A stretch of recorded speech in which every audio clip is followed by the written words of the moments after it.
જીઆઈએ દ્વારા lab grown હીરાનું grading નહીં કરવાના નિર્ણય લેવામાં આવ્યો છે, જેના કારણે લેબ ગ્રોન ડાયમંડ પર હવે વિશ્વાસ કરવો મુશ્કેલ થશે। ત્યારે આ નિર્ણય મુદ્દે લેબ ગ્રોન ડાયમંડ એસોસિએશન દ્વારા પ્રતિક્રિયા આપવામાં આવી હતી। એસોસિએશનના પ્રમુખે કહ્યું હતું કે જીઆઈએ સિવાય અન્ય સંસ્થાઓ દ્વારા આ નિર્ણય કરાયો નથી। જીઆઈએ પાસે માત્ર ગણતરીના સર્ટિફિકેટ લેવાતા હતા। સંસ્થા દ્વારા 1 કેરેટના હીરાના સર્ટિફિકેટ માટે $10 થી $18નો ચાર્જ કરાતો હતો। હવે આ ચાર્જ ચૂકવવો નહીં પડે, જેથી લેબ ખરીદનારને ડાયમંડ પણ થોડો સસ્તો મળશે।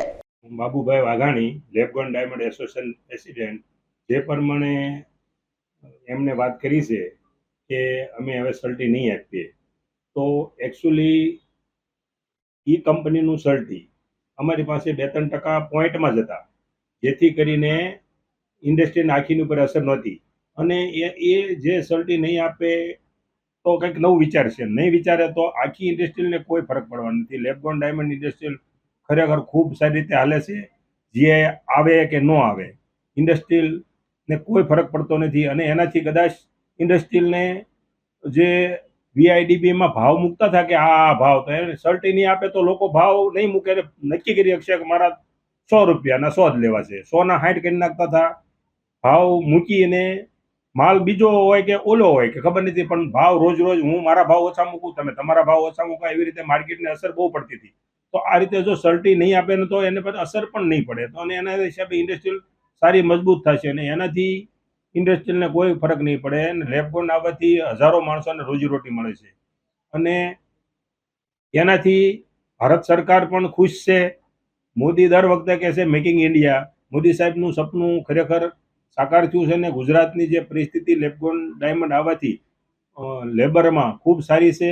હા, નો ડાઉટ નેચરલ ડાયમંડનો ધંધો ઓછો થયો છે, પરંતુ એને પેરેલલ એને નુકસાન કાંઈ કર્યું છે એવું નથી, અને પેરેલલ બંને બિઝનેસ ચાલે છે। એ ધંધો પણ ચાલે છે ને આ પણ ચાલે છે। કસ્ટમરને સંપૂર્ણ ભરોસો રાખવાનો, જે રિયલ ડાયમંડની સામે આના 10 પૈસાનો જ ભાવ છે। એટલે ખરેખર અમેરિકાવાળાને જ્વેલરી બનાવીને આપો તો એના માટે નોર્મલ પ્રાઇસમાં જ માલ આવતો હોય છે, અને આ ડાયમંડ 100 કે લીએ છે, સદા કે લીએ નહીં, 100 કે લીએ છે। મારું પહેલું 5-7-10 વર્ષ પહેલાંથી એ જ સપનું છે અને એ જ મારું નિવેદન છે કે આ ડાયમંડથી રોજીરોટી બહુ મળે છે અને દરેક માણસો ડાયમંડ પહેરતા થઈ જશે। અને દરેક માણસો હજુ ઇન્ડિયામાં 10%-15% પહેરે છે, ઇન્ડિયા ખાલી 50% માલ પહેરે ને તો અમારી ઇન્ડસ્ટ્રીયલ આનાથી ડબલથી વધારે થઈ જાય। IDB આપે છે, GI પછી GI આપે છે, 4-5 સંસ્થાઓ છે, પણ આ સંસ્થા નેશનલ ડાયમંડમાં વધારે સર્ટી આપે છે અને આમાં એની પ્રાઇઝથી અમને આ સર્ટી બનાવવાનું પોષણ પણ નથી, કે જેથી કરીને આની પ્રાઇઝ અમારા પ્રોફિટ કરતાં એનું પ્રોફિટ વધી જાય છે મેં એની પાસે સર્ટી કરાવી।